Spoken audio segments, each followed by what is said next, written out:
So we'll have our panelists come up now. I'm happy ready to introduce BC Usiame again. And yes, can we have Esther? Is Esther still around? Okay. So please, let's get our questions ready. Ruby Ibiola is online already. So let's get our questions ready. Okay. Ruby, you talked so beautifully about, you said before you met your husband, you you were already okay, like you had this satisfaction. Okay, you have this satisfaction that I am whole and complete in Christ before your husband came. And a lot of times I see a lot of women, okay, that get married for the wrong reasons. Okay, they get married for the wrong reasons, probably because of age factor, because of a lot of family challenges, right? And you just think, okay, you know what? Getting married is the right thing for me. Okay. So when you get married in that state, what do you do when you now come to understand that, okay, I think I should have done things better. I think I should have been whole in God, and you're just getting to know that in marriage. So what do you do? Um, yeah, so thank you for that question, Ify. I want to start by saying that we serve such a merciful God, right? We don't serve a God who is waiting for us to fall so that he can punish us. We don't serve a God who is literally just who has given us chances and is counting how many he's given us. And so the thing is, even when a person marries for the wrong reasons, God is going to honor that covenant between you and the person that you married. Why? Because right from time he says that a man shall leave his father and mother and shall be joined to a woman and they shall become one flesh. They have gone and they have done that before their pastors, their parents, dowries have been exchanged. God honors that covenant. And so, like I said, you do not stop growing because you get married. Because even in marriage, you're going to learn new things that were contrary to the things that you knew before you got married. And so at that point in time, you now start asking the Lord how to help you to adjust in such a way as to still cater for your husband, still cater for your home. It's not a call for you to now say that, oh, since I married you for the wrong reason, I'm going to divorce you and go and marry another person for the right reason. It doesn't work like that, unfortunately. God honors covenants and he honors Yeah. institutions, especially covenants that have been established right from the beginning of time. And marriage is one of those covenants. Where the Bible says in Genesis chapter 2 that Adam saw Eve and he thought to himself, this is now bone of my bone and flesh of my flesh will be called woman. And so there is there's no punishment. There might be consequences. Don't get me wrong, there might be consequences, but there is no punishment for it from God. Rather, God is going to take you in grace and in love, and He's going to help you to navigate the current marriage that you are in and just help you to still make beauty of it.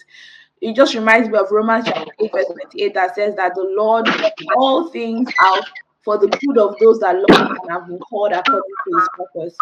You and I must believe that no matter where we find ourselves, that the Lord is going to work everything out for our good. So the advice always to young girls is because most of the young girls that we're speaking to probably are not married. Make sure you just get it right. Get your relationship with God right and marry for the right reasons. However, if you have found yourself in a situation where you have married and you realize you went for the wrong reason, repent in the marriage, apologize to the Lord, and just ask for help and grace. And He will lead you and guide you, and He will make beauty of that marriage, regardless of how you ended up there. So, yeah. Okay, wow, thank you so much. That was really, really good, right? I think the only thing we can do is to change our future. The only thing we can do is to change what's in front of us, not Yes. what has passed. So instead of being overwhelmed by the past, I think it's good to say, okay, so this is where I am now. Guided with the knowledge I have, what can I do better going Exactly. forward? So, Exactly. yeah, yeah, yeah, yeah. Okay, so what can you say? I know you said, well, you're married now, but you're married to your friend, so there is no much difference. But what's the little difference between when you were single and now you're married? Okay. The difference between when I was single and when I was married now is that there is that consciousness of now having a partner, having a teammate. When I was single, I could make decisions in an instant and do it. I could pack my bags and say I'm going to stay with my brother or my sister for a week. I could go a whole week and just eat indomie and oats and I'll be fine. Suddenly I'm married to someone and I have to think about food every day. I have to talk to someone before I pack my things, go see my brother or my sister. I was planning a trip for Christmas as well. And I had to realize that, oh, I've got a husband now. I can't just up and go. Have to talk to my husband about it. It's all of the really subtle things. But at the same time, there are big differences like having a teammate to help out. Like, I can't tell you, I'm currently writing my thesis, and my husband is like he's a doctor, but he's also a designer. By the way, since I got married, I don't call GP anymore. My husband gives me prescribes drugs for me free of charge. So I'm also the thing is that you kind of like exchange skills and help. There's just so much support. My husband helps out in the kitchen. Sometimes I finish cooking and I'm so tired. Someone else washing the dishes. The differences are small and they're also grand, right? But like I said, because it's a God thing, it is a good thing. So it's just about adjusting, it's just about finding the balance. And really that's just what I've tried to do, obviously, in the last couple of months that I've been married. But yeah, I think, and also sharing a bed, obviously. I've always slept alone all my life, but suddenly I have to share a bed now. And it's part of marriage. It's very interesting. A beautiful learning experience. Wow, wow, thank you so much. Thank you so much. I know we've been battling with technical issues, but God will help us. No problem. Uh, Question God will disconnect. help us. Okay. So wow, wow, wow, wow. You share your bed. You now have someone to wash the plates. I You know. now have a lot of things. But the beautiful thing about marrying right and marrying in God is Mhm. that your partner becomes someone you can even talk about God with. I Yep. remember when I got married, my husband said the reason why I married you was you were different from other girls. Like you just, I Wow. could talk with you about God and go on and on and on. You're not going to shut me down. You're not going to make me feel like I'm bored. I'm saying something boring. I could talk about Jesus and it was cool, so it Mhm. was beautiful. So marrying God is beautiful. Yep. Esther, I can't wow. I can't over I can't underestimate or overestimate what you've just said. I can't say it enough. When you marry your friend, you're gonna see the difference. Like just imagine living with your best friend. Like it's just vibes. It's just good vibes. Just good vibes, really. That's what it is. Good vibes, good vibes. If you're chatting up, just put good vibes. Good vibes, yeah. Okay, so Esther, wow. I'm sorry. You had a great session with us. There was a Okay, question that okay. came in on YouTube. I don't know if you saw that. I just saw it on my screen, but it's fine. You can go to Esther and come out. It's I don't know, self-taught school. I don't know who guys, but someone just posted a question. Okay. Question. Oh, shoot. When is the right time to marry as a young girl? I keep hearing enjoy your singlehood and serve God. Okay. When is the right time? When is the right time to marry as a young girl? I keep hearing enjoy your singlehood and serve God. So, Ruby, I think that's for you. I don't think that the two. I don't think that it's contradictory when they say that you're a young girl and then they say enjoy your singlehood and serve God. I think that they're not mutually exclusive. Okay, the two advice are actually very very very good and helpful. Um, right time is a function of a lot of things, guys. A function of a lot of things. I'm 25 years old. I'm currently doing a PhD. I'm still in school. Another 25-year-old somewhere is probably just starting school. Someone might have already been working, earning loads of money. So it's a function of where you are, your personal work with God. Okay. It's also a function of if the right person is there. You cannot be counting on a biological clock when the Lord has not even sent someone your way. You cannot be saying that it's time for me to marry, but you look around you and there's no one there. You cannot make yourself the author of time. Okay, you cannot decide by yourself that you know what, it's my time now to marry and I'm going to marry whether or not there's someone there. Like I said, back to what I Really? said, I mean, yeah. marriage. That's good. That's good. Can you guys hear me? Yes, yes, As yes. mistake. Clearly, I said it's clearly, a function of clearly. your personal relationship with God. The right time to marry as a young girl is as a function of your relationship with God. So until God tells you that it is the right time, my dear, please enjoy your work and your relationship with God. Flourish there, build yourself, develop skills, network, get to know people, get to meet people. I tell you that when it is time, you will know that it is time. Nobody would have to tell you that, oh, are you sure? When you start hearing, are you sure? The pressure of society and family and all of that, make sure that you are going back to God and saying, Lord, I refuse to be, I refuse to give in to this pressure and begin to author my own life and my own destiny. I surrender this pressure to you and just help me and lead me. And that's one prayer I know that the Lord will always help us in. So, in conclusion, the right time to marry is when God says it's the right time for you. Because for me, it's not the same for another person. I'm 25. I could have got married at 23 because obviously I've been dating my husband as at then. Somebody said I wish my parents were in this session. Sorry guys, I'm currently recovering from a sore throat, so I beg your pardon if I sound strange. Oh, sorry, But yeah, the right is sorry, a function of sorry. your relationship with God. Thank you. Okay, thank you so much. Sorry about that. We can No take some worries. water. No Okay, great. worries. Thank you. Okay, so I mean, before I ask Esther a question, so sorry, or throw more light on Esther's session, I would like to say what you just said something that's very good. Timing is actually relative. It's relative to the individual and your work with God. Because look at the founder of I think it's Deeper Life, right?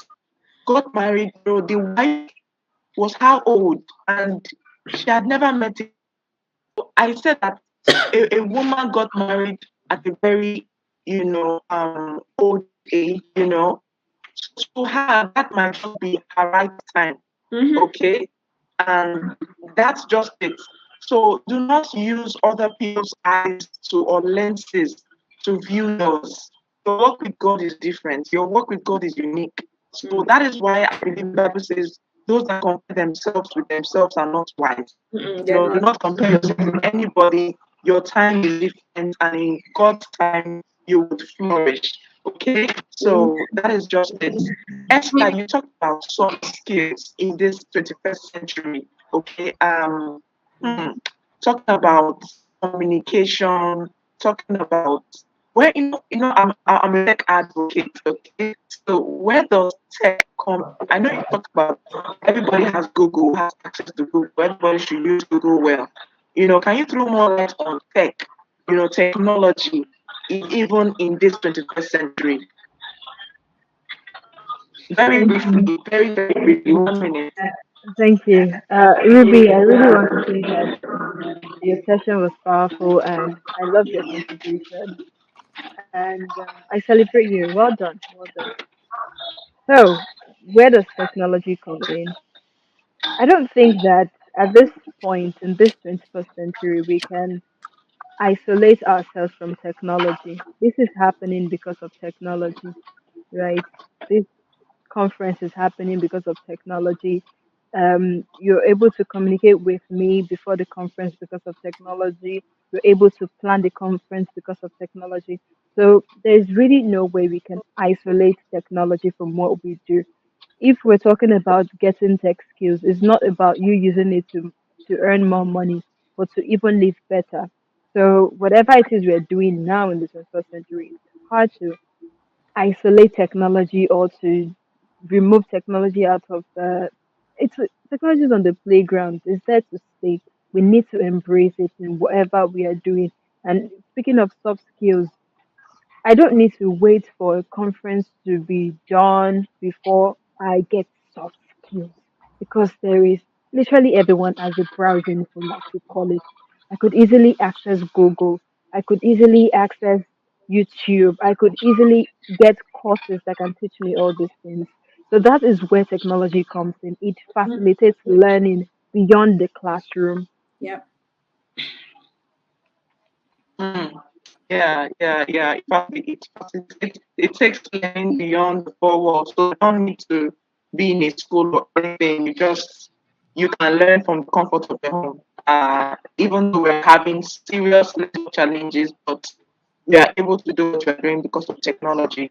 Please, so thank you so much. I just want to look, I cannot overemphasize the value. I feel so honored, Ruby. I feel so honored, Esther. I feel so honored, BC Usidame, for coming with me, joining hands with me to empower this generation of young women. So thank you so much. And in a second, do you have any final words for these women,